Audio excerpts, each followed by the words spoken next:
પુરુષ પ્રજનન તંત્રમાં શુક્રપિંડ, શુક્રજનન નલિકા, અધિવૃષણ નલિકા, વાસ ડેફરન્સ, મૂત્રનળી અને શિશ્નનો સમાવેશ થાય છે. સેમિનલ વેઝિકલ, પ્રોસ્ટેટ ગ્લેન્ડ અને બલ્બો યુરેથ્રલ ગ્લેન્ડમાં નીકળતો સ્ત્રાવ એ શુક્રકોષોને પોષણ આપનારો સ્ત્રાવ છે. જાતીય અંતઃસ્ત્રાવની અસરતળે શુક્રજનન નલિકામાં શુક્રકોષો ઉત્પન્ન થાય છે. આ શુક્રકોષો અધિવૃષણ નલિકામાં સંગ્રહ પામે છે અને પુખ્ત બને છે.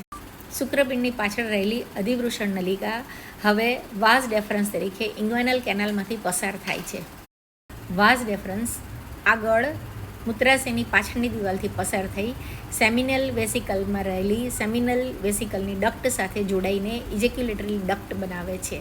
હવે ઉત્થાન વખતે ઇજેક્યુલેશન વખતે સેમિનલ વેસિકલ્સ, પ્રોસ્ટેટ ગ્લેન્ડ અને કોપર્સ ગ્લેન્ડનું પ્રવાહી વીર્યની સાથે ભળે છે, જે સિમેન વીર્યને આલ્કલાઇન બનાવે છે અને તેને પોષક દ્રવ્યો આપે છે અને શુક્રકોષની ગતિશીલતાને નિભાવ કરે છે.